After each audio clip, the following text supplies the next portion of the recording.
हम लोग स्ट्रक्चर्स की प्रैक्टिस करेंगे आज। उससे पहले एक चीज़ जो हमारी रह गई हम उसको कवर करेंगे। हमने अभी तक लीनियर मॉलिक्यूल्स को स्टडी नहीं किया कि लीनियर के केस में हमारे पास पॉइंट ग्रुप क्या होगा। फॉर एग्जांपल अगर आपके पास पेपर में आ जाए कार्बन डाइऑक्साइड के इसका पॉइंट ग्रुप कैसे निकालें, तो आपको पता है कि इसका स्ट्रक्चर आपके पास होता है इस तरह से लीनियर। तो इसको किस तरह से हम स्टडी करेंगे, अभी तक हमने नहीं इसको स्टडी किया। तो पहले हम लीनियर की 2 एग्जांपल लेंगे। बेसिकली लीनियर में आपने याद रखना है आपके पास 2 तरह के स्ट्रक्चर आते हैं। एक आप कह सकते हो, अपनी आसानी के लिए सारी बातें याद रखनी होती हैं, एक आपके पास सिमेट्रिकल होंगे, दूसरे आपके पास नॉन सिमेट्रिकल होंगे। आप सिमेट्रिकल आप उनको कहोगे जिनमें ये जो एटम लगे हुए हैं ये आपके पास सेम सेम होंगे, और नॉन सिमेट्रिकल आप उनको कह सकते हो जिनमें ये जो एटम लगे होंगे ये आपके पास डिफरेंट डिफरेंट होंगे। तो हम अपनी आसानी के लिए कह सकते हैं कि हमारे पास 2 तरह के लीनियर हैं, एक सिमेट्रिकल हैं और दूसरे नॉन सिमेट्रिकल हैं। तो पहले मैंने एक सिमेट्रिकल की एग्जांपल ली है, फिर नॉन सिमेट्रिकल को डिस्कस करेंगे। अब ये देखें, यहाँ पर सबसे पहले अगर मैं ये वाला एक्सिस देखती हूँ ये, और मैं इसको इस तरह से रोटेट करवाती हूँ तो ये इजीली रोटेट करते जाते हैं। सेकंड, अगर मैं यहाँ से ये वाला एक्सिस पास करवाती हूँ तो, और अगर मैं इसको रोटेट करती हूँ तो ये इजीली रोटेट करता जाएगा। अब वो कितने एंगल पर रोटेट करेगा और कहाँ पर इसकी रोटेशन बस हो जाएगी ये डिसाइडेड नहीं है। ये बेसिकली आपके पास इस तरह से स्फीयर होता है, ये कार्बन है, ये आपके पास ऑक्सीजन है, ये आपके पास ऑक्सीजन है, और अगर आप यहाँ से इस तरह से इसको रोटेशन वो हम कहते हैं कि हमने 180 की कराई, हमने 120 की कराई, तो आप इस तरह से इसको जितना चाहो रोटेट करवा सकते हो, कोई भी फ़र्क नहीं पड़ेगा, क्योंकि इसके ऊपर या लोअर पोजीशन पे कोई भी एटम अटैच नहीं जो कि इसकी रोटेशन को रिस्ट्रिक्ट करवाए अपनी पोजीशन की वजह से। तो जब हम इस तरह से हम इनको जितनी रोटेशन चाहें दे सकते हैं, तो इस केस को हम कहते हैं कि यहाँ पर जो रोटेशन हमारे पास होगी वो इन्फिनिटी होगी। तो जब हम इनके एक्सिस की भी बात करते हैं तो हम कहते हैं कि यहाँ पर इन्फिनिटी एक्सिस है, हम जितनी रोटेशन यहाँ पर करवाना चाहें इजीली करवा सकते हैं। अगर मैं यहाँ पर इस तरह से इसको रोटेट करवाऊँ, यहाँ पर अगर मैं इसको इस तरह से रोटेट करवाऊँ, तो ये इजीली, ये बड़े बड़े से सर्कल होते हैं तो ये इस तरह से इजीली रोटेट करते जाते हैं। तो इसलिए हम कहते हैं कि हमारे पास यहाँ पर प्रेजेंट होगा सी इन्फिनिट, ये इन्फिनिट सी होंगे हमारे पास कि हम इजीली इसको किसी भी एंगल पर रोटेट करवा सकते हैं। ये C2 C3 या C4 हमारे पास नहीं आता, जितना एंगल चाहे हम रोटेशन में दे सकते हैं। तो ये हो गया एक्सिस। अगर हम प्लेन की बात करें तो ये देखें, अगर यहाँ पर मैं मिरर रखूँ तो ये इस तरह से हमारे पास आ जाता है प्लेन। अगर मैं मिरर यहाँ पर रखूँ और इसको इस तरह से कट करूं तो ये भी हाफ हाफ कट हो जाएगा। अगर मैं इसको इस तरह से कट करूं तो ये इस तरह से भी हमारे पास कट हो जाएगा। तो ये हमारे पास यहाँ पर आ जाते हैं सिग्मा। अब ये सिग्मा वी है या सिग्मा डी है, ये कैसे हमारे पास डिसाइड होगा कि हमने इसको सिग्मा वी कहना है या फिर हमने इसको सिग्मा डी कहना है। तो अब ये देखें, अगर आपकी अपनी मर्ज़ी है, अगर आपने इन्फिनिट कह दिया है, अब आपकी मर्ज़ी है कि आप किसको यहाँ पर मानते हैं प्रिंसिपल एक्सिस। अगर आप यहाँ पर इसको प्रिंसिपल एक्सिस मान रहे हैं और इस तरह से इसको रोटेशन दे रहे हैं और प्लेन आपके पास इस तरह से गुजर रहा है, तो इसका मतलब है कि यहाँ पर सिग्मा वी भी प्रेजेंट हैं और यहाँ पर सिग्मा एच भी प्रेजेंट हैं हमारे पास। तो जब हमारे पास इस तरह से प्रेजेंट होते हैं सिग्मा वी भी, सिग्मा डी भी हमारे पास प्रेजेंट होते हैं, तो फिर हम जब इसका पॉइंट ग्रुप लिखते हैं तो हमारे पास यहाँ पर सिग्मा वी है इन्फिनिट, क्योंकि आपको पता है कि ये अगर इन्फिनिट है तो हमारे पास इन्फिनिट ही C2 होते हैं, और जब इन्फिनिट जितने C2 होते हैं उतने ही सिग्मा वी होते हैं, तो हमारे पास इन्फिनिट ही सिग्मा वी भी होंगे, और हमारे पास सिग्मा एच भी प्रेजेंट है। तो जब इसका हम पॉइंट ग्रुप लिखते हैं तो इसको पॉइंट ग्रुप, क्योंकि हमारे पास इन्फिनिट है, C2 एक से ज़्यादा है, तो फिर ये C नहीं यूज़ होगा, यहाँ पर आएगा कैपिटल D इन्फिनिट एच। ये हमारे पास कौन सा केस आएगा मैं आपको दिखाती हूँ। ये हमारे पास ये वाला केस आएगा, ये फर्स्ट CN है, NC2 है, N सिग्मा V है और सिग्मा H है, तो ये DNH आएगा। अब ये हमारे पास इन्फिनिट है, ये देखें, अगर यहाँ पर मैं इसको लेती हूँ रोटेशन करवाती हूँ, यहाँ से जितनी भी रोटेशन करवाएं ये इन्फिनिट है और सिग्मा V भी है और सिग्मा H भी है, तो इसलिए इसका पॉइंट ग्रुप हमारे पास आ जाता है D इन्फिनिट H। तो अगर हम एक ऐसी एग्जांपल लें जो कि हमारे पास सिमेट्रिकल नहीं हो, अब फॉर एग्जांपल अगर एक तरफ ऑक्सीजन है और दूसरी तरफ सल्फ़र अटैच हो, तो अब सबसे पहले हमें ये देखना है कि यहाँ पर हमारे पास इसका पॉइंट एक्सिस ऑफ सिमेट्री क्या है। तो सबसे पहले हम क्या करेंगे, अगर हम यहाँ से ये वाला एक्सिस इसको मान के रोटेशन दें, तो ये देखें ये इस तरह से अगर रोटेशन होगी तो ये एक्सिस ऑफ सिमेट्री यहाँ पर पॉसिबल नहीं है हमारे पास, क्योंकि ये इक्विवेलेंट कन्फिग्रेशन नहीं आएगा। फिर हमारे पास ये वाला आ जाएगा हमारा एक्सिस ऑफ सिमेट्री। लेकिन बात अभी भी वही है, हम इसको जितनी भी यहाँ पर रोटेशन देना चाहे हम इजीली रोटेशन दे सकते हैं, क्योंकि अपर या लोअर साइड पे कोई भी एटम अटैच नहीं है। तो ये जो हमारे पास एक्सिस आएगा यहाँ पर भी सी इन्फिनिट ही आएगा। अब हमने यहाँ पर प्लेन देखना है, तो ये देखें ये वाला हमारे पास प्रेजेंट है यहाँ पर axis of symmetry, principal axis. अब देखें अगर मैं यहाँ पर ये वाला प्लेन रखूँ तो ये प्लेन तो नहीं आएगा, क्योंकि ये एक दूसरे के मिरर इमेज नहीं आते। लेकिन अगर मैं ये वाला प्लेन पास करवाऊँ तो ये एक दूसरे के मिरर इमेज आते हैं। लेकिन जब मेरा प्रिंसिपल एक्सिस ऐसे है और मेरा प्लेन भी ऐसे है, तो ये दोनों एक दूसरे के पैरेलल आ जाते हैं। तो यहाँ पर प्रेजेंट है सिग्मा वी। तो जो यहाँ पर हमारे पास पॉइंट ग्रुप आएगा वो सी इन्फिनिट वी आएगा। यहाँ पर डी नहीं आया। डी क्यों नहीं आया? क्योंकि ये जो हमारे पास केस आता है यहाँ पर हमारे पास कोई भी केस लाई नहीं करता। जो हमने सबसे फर्स्ट टेबल बनाया था और जिसको हमने डिस्कस किया था, उस टेबल में हमारे पास ये लाई करता है। ये देखें अगर मैं आपको टेबल दिखाऊं तो ये देखें ये वाली सिचुएशन हमारे पास आती है जहां पर हमारे पास सी एन है और साथ हमारे पास प्रेजेंट है सिग्मा वी। तो इसलिए हमारे पास ये आ जाता है इसका पॉइंट ग्रुप। तो ये आप अपने नोट्स सारे बनाया करें, ताकि अगर कोई भी चीज़ आपको कंपेयर करनी हो, पीछे से कुछ देखना हो, तो सारा डाटा आपने कंपाइल करके रखा हो। जैसे मेरे पास है, अगर मैं अभी भी अपना पीछे से सारा देखना चाहूँ तो मेरे पास ये सारा डाटा प्रेजेंट है।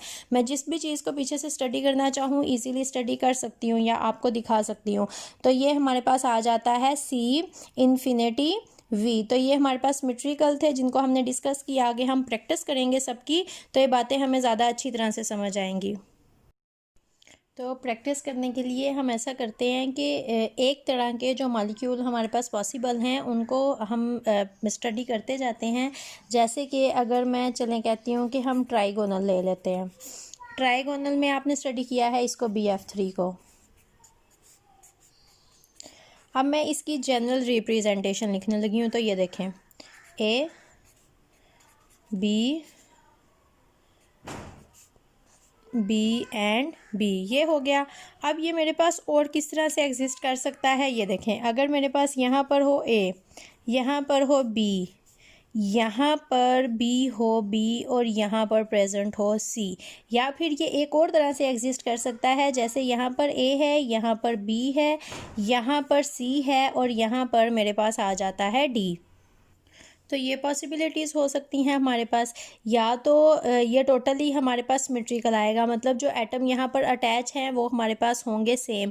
या फिर हमारे पास इस तरह से हो सकता है कि दो एटम तो हमारे पास सेम हो लेकिन एक डिफरेंट हो यहाँ पर। या फिर हमारे पास ये सीन भी हो सकता है कि जो तीनों के तीनों लगे हुए हैं हमारे पास एटम ये हो डिफरेंट। तो हम क्या करेंगे, हमने जब इसको स्टडी करना है तो हमने इसी को स्टडी किया हुआ है तो हम इसको इसी के साथ कंपेयर करेंगे। अब अगर आप इसको देखो तो ये तो सेम हमारे पास ऐसा ही आता है जिसको हमने यहाँ पर स्टडी किया है। तो अब ये देखें, अब अगर मैं इसको प्रिंसिपल एक्सिस मानती हूँ और रोटेशन देती हूँ तो 1 2 3 तीन एटम इस तरह से रोटेट करेंगे। तो एक्सिस ऑफ सिमेट्री सबसे पहले आ जाता है हमारे पास C3। अब अगर मैं इस तरह से इसको रोटेशन देती हूँ तो ये C2 आ जाता है 1, दूसरा 2 और ये तीसरा हमारे पास इस तरह से आ जाता है 3। तो 3 मेरे पास यहाँ पर प्रेजेंट है C2। अब हमने प्लेन यहाँ पर स्टडी करने हैं तो ये देखें ये हमारे पास प्लेन आ जाता है पहला। तो अब ये हो गया हमारे पास सिग्मा वी, क्लियर। दूसरा अगर मैं इसको इस तरह से कट करती हूँ तो ये मेरे पास आ जाता है सिग्मा एच। तो अगर एक सिग्मा वी है तो इसका मतलब है 3 सिग्मा वी होंगे और साथ यहाँ पर प्रेजेंट होगा सिग्मा एच। तो अगर मैं इसका पॉइंट ग्रुप लिखूँ तो C2 जब एक से ज़्यादा होते हैं तो D3H ये मेरे पास आ जाता है इसका पॉइंट ग्रुप। सिंपल, हमने इसको स्टडी किया हुआ था, इसको हमने इसके साथ कंपेयर करके इसको स्टडी कर लिया। अब हम आते हैं इस पे। इसको अपनी आसानी के लिए हम पहले थोड़ा सा चेंज करके लिखते हैं। ये देखें अगर मैं इसको इस तरह से लिखूँ A C को यहाँ पर लिख देते हैं और दोनों जो B हैं उनको हम लिख देते हैं इस तरह से। अब ये देखें, अगर मैं इसको प्रिंसिपल एक्सिस मानती हूँ और इसको इस तरह से रोटेशन देती हूँ तो ये इस तरह से रोटेट नहीं करेगा, मतलब कि यहाँ पर C3 एक्सिस नहीं आएगा, क्योंकि जब मैं इस तरह से रोटेट करती हूँ तो C3 में इस तरह से रोटेशन होनी होती है। तो जब C यहाँ पर B की जगह पे आएगा, B C की जगह पे जाएगा, इक्विवेलेंट कन्फिग्रेशन नहीं आएगी तो सिमेट्रिकल एक्सिस नहीं होगा।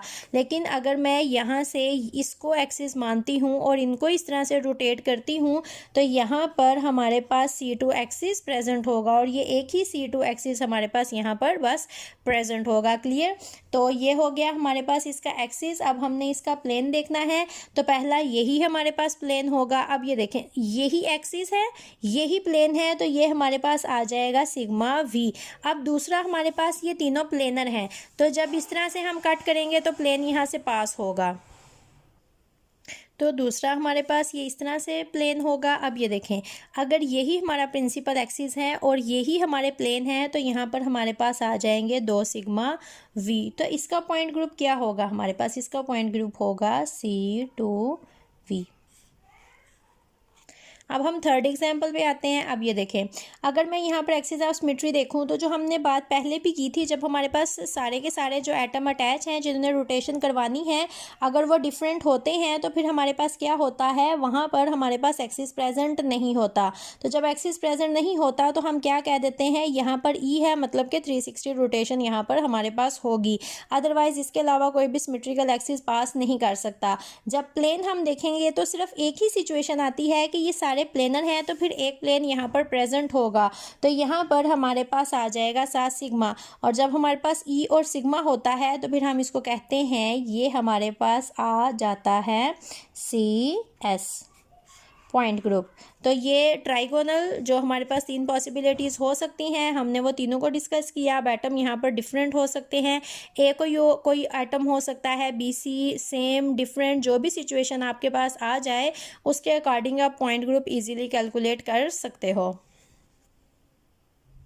अब नेक्स्ट हमारे पास आता है टेट्राहेड्रल। तो जिस तरह ट्राइगोनल हमारे पास 3 तरह के हो सकते थे, टेट्राहेड्रल हमारे पास टोटल 4 टाइप्स के हो सकते हैं। तो हम उनको ड्रा कर लेते हैं, फिर बारी बारी सबको डिस्कस करते जाएंगे। पहली हमारे पास सिचुएशन ये हो सकती है कि ये सेंट्रल एटम होगा, तो हमारे पास जो यहाँ पर 4 के 4 एटम अटैच हैं अपर पोजीशन पे और लोअर पोजीशन पे, ये सारे के सारे हमारे पास होंगे same. Light is back. Okay तो अगर हमारे पास ये सिचुएशन आ जाए, ये पहली हमारे पास सिचुएशन आ गई। सेकंड सिचुएशन हमारे पास क्या हो सकती है? सेकंड सिचुएशन हमारे पास ये होगी, हमारे पास यहाँ पर B है,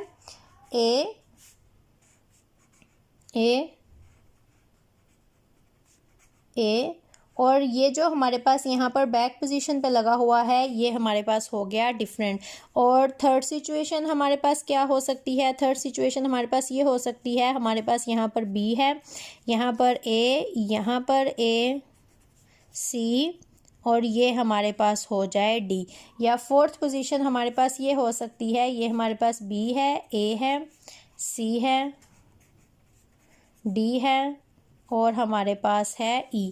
ये टेट्राहेड्रल में हमारे पास 4 इस तरह की सिचुएशन हो सकती हैं, या तो चारों के चारों एटम हमारे पास सेम हो, या 3 सेम हो 1 डिफरेंट हो जाए, या 2 सेम हो 2 डिफरेंट हो जाए, या फिर हमारे पास सारे के सारे ही डिफरेंट हो जाए। हमारे पास ये सिचुएशन हमारे पास प्रेजेंट हो सकती है।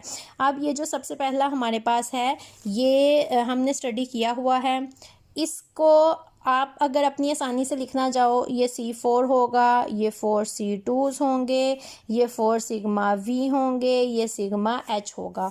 जितनी प्रैक्टिस करोगे ये लिखना उतना ही आसान हो जाएगा।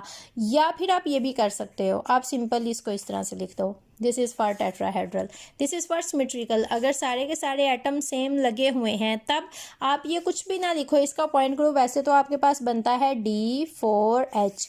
आप इसको भी लिख सकते हो, आप इसको भी लिख सकते हो, तो ये टेट्राहेड्रल है, ये सारे के सारे एटम सेम हैं, तो ये आपके पास इस तरह से टेट्राहेड्रल आ जाएगा। या फिर आप अपनी आसानी से इजीली इसको कैलकुलेट करें और आप बता दें D4H। अब ये D4H किस तरह से आया है, हमने CH4 को बहुत ज़्यादा डिटेल में स्टडी किया हुआ है।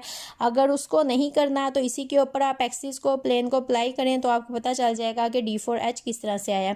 अब हम यहाँ पर आते हैं, ये थोड़ी सी डिफरेंट चीज़ है। ये देखें, यहाँ पर 3 आपके पास एक जैसे हैं और एक आपके पास डिफरेंट है। अब सबसे पहले तो आपने ये सोचना होता है, जब भी पॉइंट ग्रुप कैलकुलेट करना है तो आपने सबसे पहले ये देखना है कि ये ऐसी सिचुएशन आपने इससे पहले कहाँ पर स्टडी की थी। अगर आपने इससे पहले स्टडी की हुई है तो आप क्या करो, उन दोनों को कंपेयर करो। जैसे कि मुझे पता है कि ये सिचुएशन मैंने पहले स्टडी की है, कहाँ पर, ये देखें, जब मेरे पास ये मॉलिक्यूल था,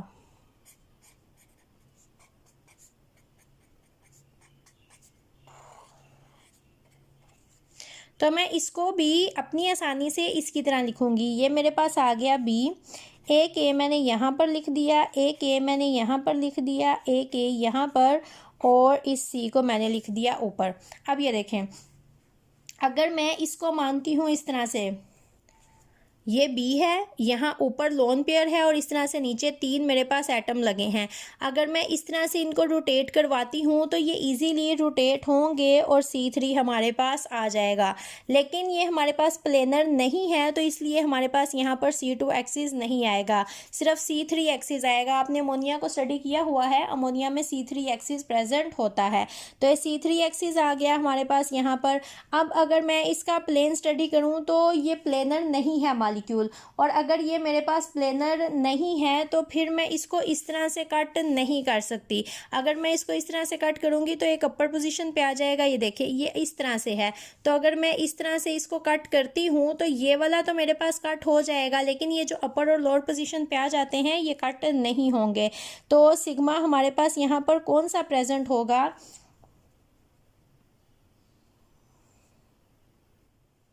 अमोनिया को अगर आप इस तरह से कट करो तो इसके अंदर प्लेन नहीं होगा, क्योंकि जब ये देखें ये मॉलिक्यूल इस तरह से कट होगा तो ये जो हमारे पास प्लेन में है ये तो कट होंगे, लेकिन एक अपर पोजीशन पे आ जाएगा, एक हमारे पास लोअर पोजीशन पे आ जाएगा। लेकिन अगर हम इसको इस तरह से कट करते हैं, प्लेन के ऊपर अगर हम कट करें, ये देखें, और अगर हम इस तरह से मिरर इमेज देखें तो फिर हमारे पास यहाँ पर प्रेजेंट होगा इसका एक प्लेन, जिस तरह हमने इसको लास्ट टाइम जब डिस्कस किया था तो पॉइंट ग्रुप कैलकुलेट करते हुए हमारे पास C3 था, और साथ में हमारे पास एक सिग्मा V था। तो जब हम इसका पॉइंट ग्रुप कैलकुलेट करेंगे तो हमारे पास एक सिग्मा V है, तो ये हमारे पास आ जाएगा C3V, ये हमारे पास आ जाएगा इसका पॉइंट ग्रुप, तो इसका पॉइंट ग्रुप हमारे पास आ जाता है C3V। अब हम सेकंड आते हैं यहाँ पर देखें, ये 2 हमारे पास सेम है और ये 2 हमारे पास डिफरेंट है। अब ये सिचुएशन हमने यहाँ पर स्टडी की हुई है,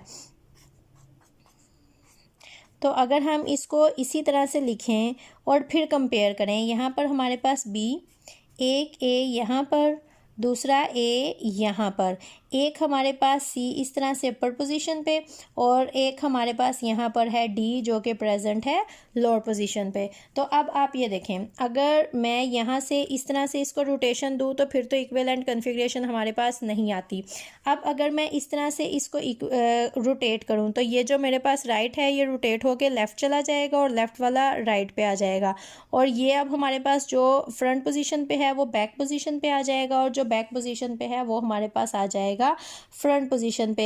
ये इस तरह से हमारे पास रोटेशन शो करेगा। अगर मैं यहाँ से इस तरह से पास करवाऊँ इसमें से एक्सिस, तो ये वाटर के मॉलिक्यूल से हम इसको कंपेयर कर सकते हैं, और वाटर के मॉलिक्यूल की तरह ये हमारे पास रोटेशन शो कर सकता है। तो हमारे पास यहाँ पर C2 एक्सिस प्रेजेंट होगा, सिर्फ एक हमारे पास वाटर की तरह यहाँ पर C2 एक्सिस प्रेजेंट है। दूसरा, अगर हम यहाँ पर सिग्मा V देखें तो हमारे पास क्या होगा, जब हम इसको कट करेंगे तो हमारे पास ये जो प्लेनर हैं ये तो इजीली कट हो जाएंगे। जो अपर और लोअर पोजीशन पे हमारे पास आएंगे उनको जब हम कट करेंगे तो फिर हमारे पास आएगी यहाँ पर प्रॉब्लम। तो अगर हम इसको रोटेशन देते हैं तो फ्रंट पे अगर C है तो वो बैक पे चला जाएगा, और D जो बैक पे और फ्रंट पे आ जाएगा। लेकिन हमारे पास ये इक्विवेलेंट कन्फिगरेशन नहीं आएगी। तो अगर इक्विवेलेंट कन्फिगरेशन नहीं आएगी तो फिर हमारे पास C2 भी नहीं आएगा। अगर हमारे पास दो सेम एटम यहाँ पर लगे होते तो फिर हम कहते हैं कि हमारे पास इक्विवेलेंट कन्फिगरेशन है। जैसे कि अगर मैं एक और एग्जांपल दूँ आपको, मेरे पास B हो, यहाँ पर A है, और इस तरह से फ्रंट पोजीशन पे C है और बैक पोजीशन पे भी C है। तो अगर इस किस्म के मॉलिक्यूल को मैं इस तरह से रोटेट करवाऊंगी तो ये राइट वाला लेफ़्ट पे चला जाएगा, लेफ़्ट वाला राइट पे आ जाएगा, और जो फ्रंट पोजीशन पे है वो बैक पोजीशन पे चला जाएगा। तो इस सिचुएशन में मेरे पास यहाँ पर C2 एक्सिस प्रेजेंट होगा। और इसके अलावा जब मैं इसको कट भी करूँगी तो ये मेरे पास कट भी हो जाएगा, तो सिग्मा V भी प्रेजेंट होगा, तो इसका पॉइंट ग्रुप C2V आता है। लेकिन जब हम इस तरह के मॉलिक्यूल को स्टडी करेंगे तो यहाँ पर हमारे पास कोई भी एक्सिस प्रेजेंट नहीं, तो एक्सिस इसका हमारे पास E आ जाएगा। और इसके अलावा अगर हम इसको इस तरह से कट करेंगे तो कट करने में हमारे पास यहाँ पर सिग्मा अगर ये प्लेनर हो तो फिर हमारे पास प्लेन प्रेजेंट होगा। लेकिन अब हमारे पास यहाँ पर हम जब कट करेंगे तो एक फ्रंट पोजीशन पे है, एक बैक पोजीशन पे है, और फ्रंट और बैक पोजीशन के दोनों जो एटम है वो हमारे पास डिफरेंट हैं। यहाँ पर जो एटम थे वो हमारे पास सेम थे, तो अगर हम इस तरह से कट कर रहे थे तो वो एक दूसरे के इमेज को देख सकते थे। लेकिन यहाँ पर जब हम इनको कट करेंगे तो ये हमारे पास सेम नहीं आएंगे।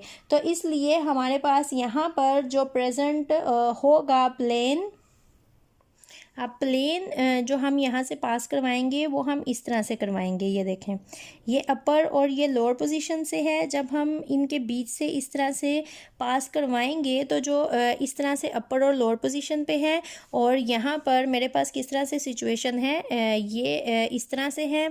अगर मैं ड्रा करूं, ये दो नीचे की पोजीशन पे हैं और जो दो हैं वो एक अपर और एक लोअर पोजीशन पे है।